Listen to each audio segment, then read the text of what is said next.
I wanted to talk about this video that's going around. Middle East Eye? Yeah, it's Middle East Eye. Yeah, correct. It's Middle East Eye, which is an Ikhwani.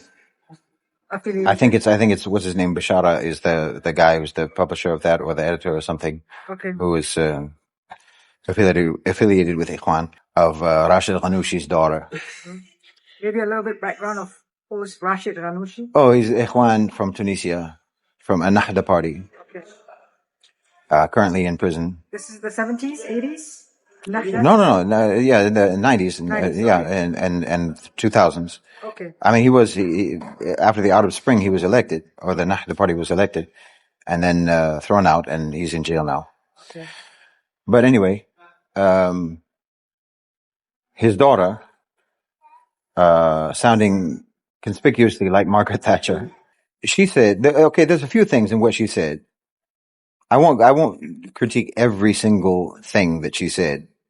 I mean, the beginning is diplomacy is about power, which no, it's not actually, not in the way you mean it. Diplomacy isn't about power in the way you mean it. The way you mean it, you don't need diplomacy. It's the opposite of it's the opposite of diplomacy by what you mean by power, which is then clearer by what she says further, which is that you think that you're supposed to exert power. That's what diplomacy is. That's the opposite of diplomacy. That's the absence of diplomacy. Mm-hmm. Diplomacy is about power insofar as it's about power dynamics. Yeah. And understanding what the realities are of the power dynamics that you are in relative to the other party. She's saying all of this about diplomacy is power and so on. She says about power and leverage and knowing when to stand firm and on and on and on. And she's saying all of this in relation to the meeting between Donald Trump and King Abdullah of Jordan. And he has been sort of raked over the coals for what is the perception that he was very timid in his meeting with Trump. Because Trump, at this meeting, at the press conference, apparently it was supposed to be a private meeting that King Abdullah didn't know was going to be a press conference. I see. That's what she said. I don't know that. I don't know if that's true or not. I don't know all the details. Okay. As you know, I haven't been well for the last few days, so I wasn't following the news as closely.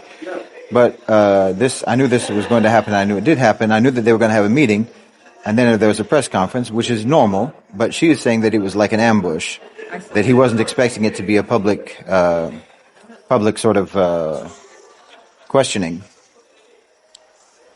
and that Trump at the press conference reiterates his desire for the Palestinians to be expelled from Gaza, for Jordan to take, and for Egypt to take Palestinians. He sort of concedes by saying, this is a perception. He concedes to Trump's plan by saying that they will bring 2,000 children from Gaza who are cancer patients or who are otherwise in need of urgent medical care, which is something that happens anyway. This is something that's already been happening since October 7th, both into Egypt and into Jordan. This is not something new, but it's something that he could say at the spur of the moment to sound diplomatic, because that's what diplomacy is. Uh-huh. And he's being okay. First, she said what she said, and she's criticizing Abdullah for his apparent timidity and for his apparent capitulation to Trump's so-called plan.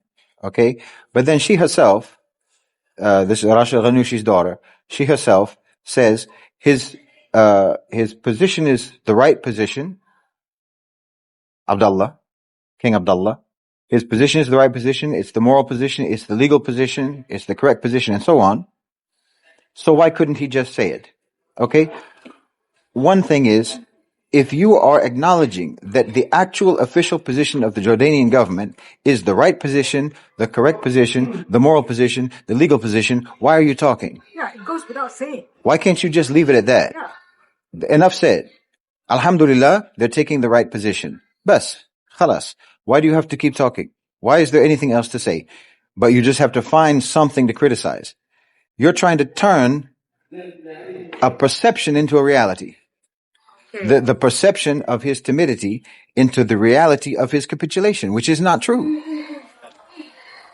After the meeting, the foreign ministry, the government of Jordan, issued statements to clarify there will be no expulsion of the Palestinians, there will be no transfer of the Palestinians into Jordan, and so on. At the meeting, whenever he was asked about this, and whenever Trump said anything about it, King Abdullah said, let's wait and see what Egypt has a plan. Egypt is going to propose a plan. These talks have not happened yet. We're going to discuss this. Saudi Arabia is involved. We have to consider the interests of all parties and so on. In other words, Trump is blowing hot air. Okay? People are reading it as timidity. I'm reading it as,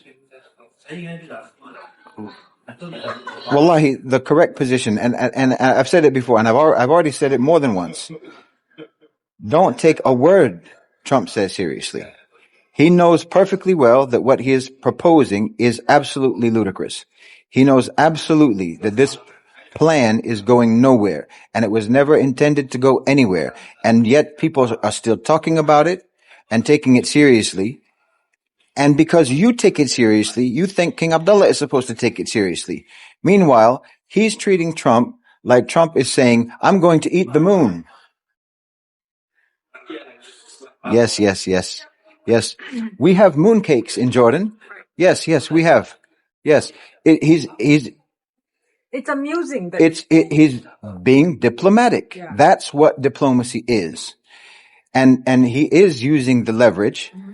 The real leverage and the real power dynamics are that, yes, Trump has zero ability to impose the expulsion of the Palestinians from Gaza or the West Bank or anywhere else. He has zero ability to do that.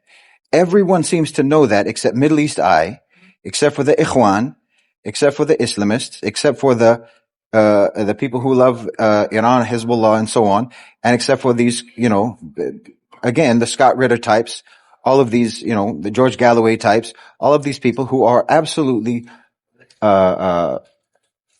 possessed with a nostalgic vision of America, that it still is this great superpower that can do whatever it wants. That America is Fir'aun, that it can just, what it says, kun fayakun. You act like America is ala kulli shay'in qadir. It never was that, and it certainly isn't that now, and King Abdullah knows that. Mohammed bin Salman knows that. Abdul Fattah al-Sisi knows that. Everyone in the region knows that. And Trump knows that.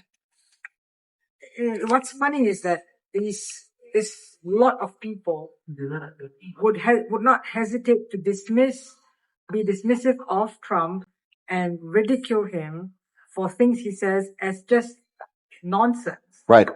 And then here he's saying something outlandish, and you choose to take it seriously. Yeah, because you have your own reasons. Right. Because actually, like I've said a million times, you're camouflage neocons. Mm-hmm. You're the last hope of the neocons. These people are the last hope of the neocons because you're trying to stir up unrest, unhappiness, dissatisfaction, discontent, and uprising in the Muslim world. In exactly those countries that are standing firm, that are standing their ground, that are the only reason that the Palestinians are still in Gaza and that the Palestinians are still in the West Bank. They're the only ones who are saying no. And for this is the other thing. The people who talk about like what Sisi should do, what Abdullah should do, what bin Salman should do, what anyone else should do. I know I've talked about this before. But they're saying no to the United States when saying no has potential consequences. But they're doing it anyway. And then you ask, what are they doing? What are they doing for the Palestinians? They're putting their necks on the line. They're standing firm. They're standing their ground to make sure that the Palestinians do not get expelled. Astaghfirullah, I won't say if they don't get expelled, because they won't. That's not a thing. And everyone should put that out of their heads. This is not a thing that can happen.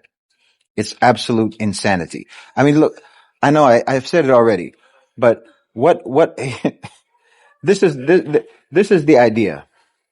The idea is for the Arabs, because we're going to move all of the Palestinians out of Gaza, whether it's to Egypt or Jordan or Switzerland, where it doesn't matter, Greenland, and then you rebuild Gaza for the Jews. Who's buying that plan? Who on earth is buying that plan? Why does anyone take that seriously? How can anyone take that seriously? What possible reason would the Arabs spend a dime reconstructing Gaza except for the Gazans? For what possible reason would they build the what do they call it? The Riviera of the Middle East for the Jews? For what? You're out of your mind if you're taking this seriously at all. You're absolutely out of your mind. And like you said, Trump says so many outlandish, crazy things that everyone dismisses. But when he talks about this, you take it seriously. Again, because you have your own reasons. Because she turns the whole thing around, even while acknowledging that the actual position in reality of the Jordanian government is a complete and full rejection of Trump's so-called plan. She acknowledges that. She recognizes that. But then she turns it into, well, they'd better reject it. Otherwise, the whole Arab world will rise and there will be the wrath of the people and they will, they'll be toppled and they'll be taken down and they'll never be forgiven and they'll this and that and they'll the other. And then the whole thing turns into a diatribe against the people who are actually standing firm for the Palestinians at a cost and a risk to themselves. The only ones who are taking a risk. Really, you over there in America, you over there in the UK, you're not taking any risk to talk bravely in support of the Palestinians. There's no risk for you at all. Okay, maybe, you might get stopped by the police. You might get your Twitter account taken down. That's the extent of the risk that you're facing. They're facing consequences. Not popular uprising. But they're facing coup. Organized, orchestrated coup or assassination. They're facing something real. You're not facing anything with all your brave talk. And the attitude of King Abdullah at that meeting was exactly what I'm saying. Talking like I'm talking to a crazy aunt. Yes. Yeah, you're right. Toast can speak. Yeah, that's correct. Anyone with this, with sense can clearly see what's happening. Yeah. Why will I dignify what you're saying with a serious answer at all? I will say, we're going to do what we've been doing. We'll take injured, sick, ill, cancer patients or whatever from Gaza. We'll do that. That's a thing that we'll do because we're already doing it. It's like at a press conference with the Japanese. I know it's a bit off. You don't have to take it. Just conversing. Yeah. Like he was saying something about tariffs. Yeah. The Japanese prime minister or something. To which he was just nonchalant, completely. We'll talk about it when it actually happens. Something to that effect. Yeah. He was just not having it. He was just. Yeah. Because also, by the way, at that same, if reality matters at all, if factual reality, if you live in a reality-based world, at that same meeting, Trump reiterated, as of Saturday at noon, all of the hostages must be released by Hamas or all hell will break loose. Okay, neither one of those things happened. All of the hostages were not released, and also all hell did not break loose. Yep. And Hillary wasn't. Because you don't have the power to make all hell break loose. You don't decide anything. This is what everyone should understand by now. Look, Trump said that like within his first days of office, inflation would be over, would be finished. Eggs are at an all-time high price now in America. He said that oil would be down. The price of oil would be down. He was going to drive the price of oil down. It's exactly the same as what it was a year ago. He threatened that they were going to do this and that if they didn't release all the hostages on Saturday and didn't follow through on the ceasefire plan. Everything is moving forward at their own pace because you can't dictate anything. And you think he can now decide that they have control over the Gaza Strip and we've decided that the Arabs are going to build it all up for the Jews? Do you understand how crazy that sounds? Well, it sounds that crazy to King Abdullah, to bin Salman, to everyone else, to Al-Sisi, to everyone. It sounds crazy to everyone, except for you people who are taking it seriously. And I understand why Rashid Ghanouchi's daughter is taking it seriously, because she has an agenda. She has a reason to take it seriously. But you're also causing panic among people who genuinely care about Gaza, because these people don't care about Gaza. They don't care one bit about the Palestinians. But there are people who do genuinely care about the Palestinians, who do genuinely care about Gaza, who it absolutely breaks their heart to imagine a world in which the Gazans are not in Gaza, where that land no longer is theirs. It's devastating for anyone to think about a world where that could be the case. Well, the good news is that's not a thing. That's not a thing. There's no way that can happen. And no one thinks it is. No one believes that. Except for maybe Netanyahu. But is your sanity at the same level as Netanyahu? Because if you believe it at all, then your own sanity is at the same level of health as Netanyahu's. You know? Because no one is taking this seriously at all. And Abdullah wasn't taking it seriously at that meeting.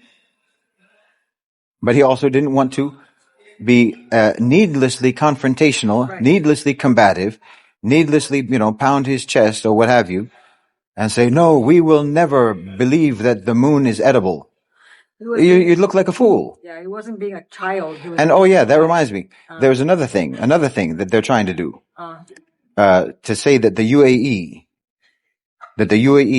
has broken ranks with all of the rest of the Arab countries, which already is an acknowledgement that the Arab countries are united. But to say that that the UAE was breaking ranks with the Arab countries and have said that, well, maybe it's inevitable and there's no alternative to Trump's plan.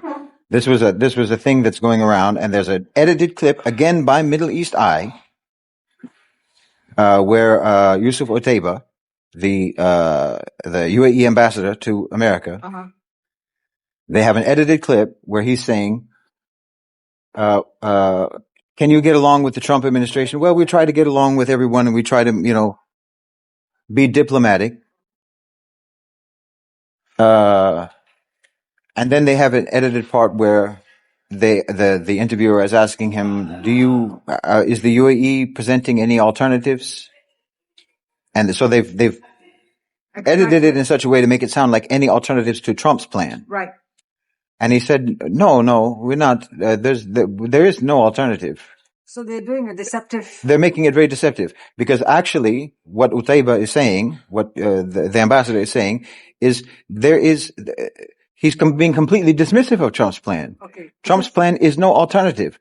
Because he said in the clip, there's no alternative to what has been proposed.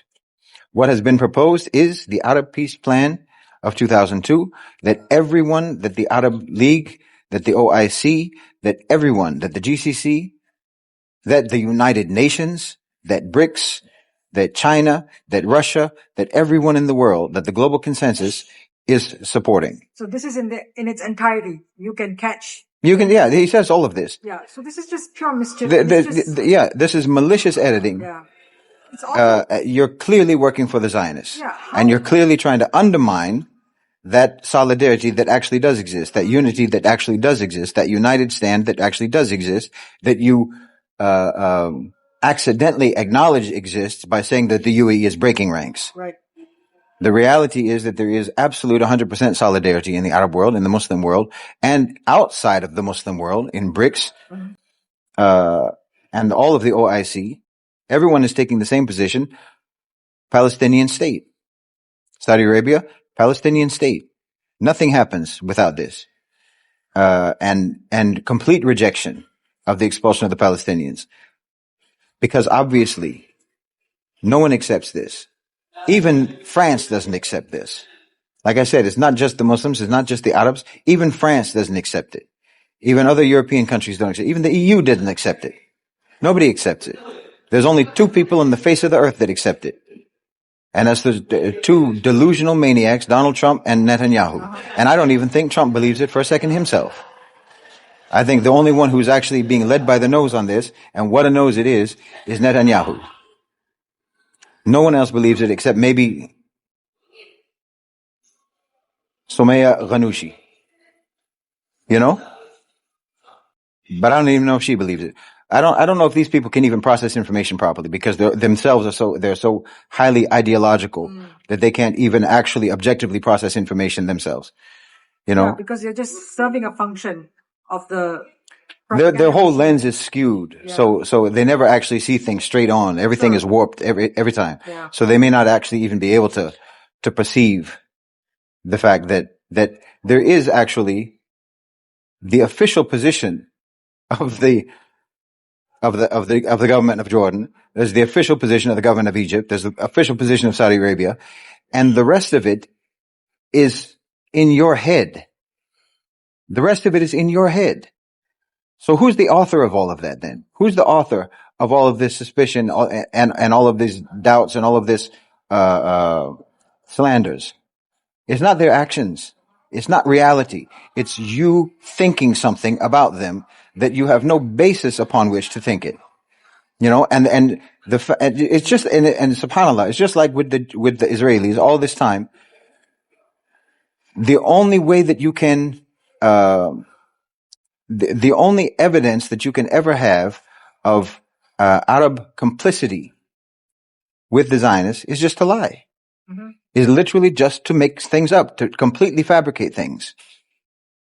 There's nothing factual that you can bring at all that will justify this accusation of complicity. So just like what the Zionists do, Middle East Eye was doing with this video of the UAE ambassador.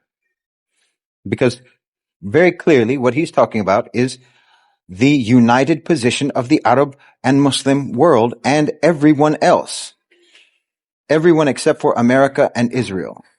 The entire world is taking the same position on this. It's disgraceful. It's absolutely disgraceful. And you really should be out of publication. Yeah. You shouldn't be, you know. No one serious should take you at your word at all. At all. I don't know why anyone would read it. Yeah. You've discredited yourselves horribly. You know? It brings to question, like, who backs you up? Because clearly, you know, it's not just someone using a phone and, you know, mediocre equipment. Yeah. Well, yeah. Well, they're funded, obviously. Yeah. I mean, their funding may go down now that the U.S. AID is being defunded, Right. being shut down. A lot of these things are going to probably be shut down because they were all getting money from USAID, and even the NED has been shut down, has been defunded. So all of these things, and see, that's another thing. Again, if you look at actual reality, all you see, the only people that Trump is going after is America itself and their allies. There's only ones he's actually going after is Europe and America itself. They're absolutely slaughtering. Yeah, for which there are actual concrete consequences. Yeah. They're actually doing things. Yeah. You know? They're actually cutting the funding. They're actually cutting departments, cutting jobs. Mm-hmm. They're going to potentially shut down the Department of Education. Yeah. It's not perceptive. It's actual reality. Yeah, this is what's actually happening. Yeah. Also the policies on tariffs. Mm-hmm. Trump is talking about giving the Taiwanese microchip company, what's it called, TMSC, I think, SC? No, TSMC microchip. TSMC, that Taiwanese, the biggest manufacturer of microchips, like letting them buy Intel, the microchip industry, manufacturing. Uh-huh. So Intel's an American company, Mr. America First. You're going to cripple all the talk about we want to be microchip self-sufficient by what? giving American microchip manufacturing to Taiwan? Okay, because he's a national OCGFC. Nothing belongs to America anymore. You know? So if you look at what he's actually doing, all he's actually doing is isolating America, imposing an absolutely scorched earth neoliberal reform of the federal government, federal budget, via Elon Musk, who is literally just a tech billionaire who is there to take as much money for himself as he can, and make sure that none of his competitors get any money.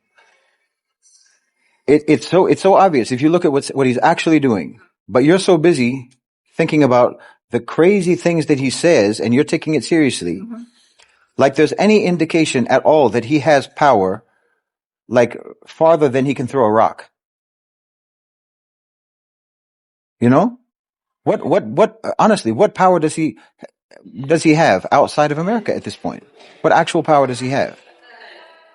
He's throwing Europe under the bus. He's saying Ukraine is your problem, you idiots. You went along with the Ukraine war. Look what you did to yourselves. You had the sanctions against Russia. Ha ha. Sucker. You fell for it.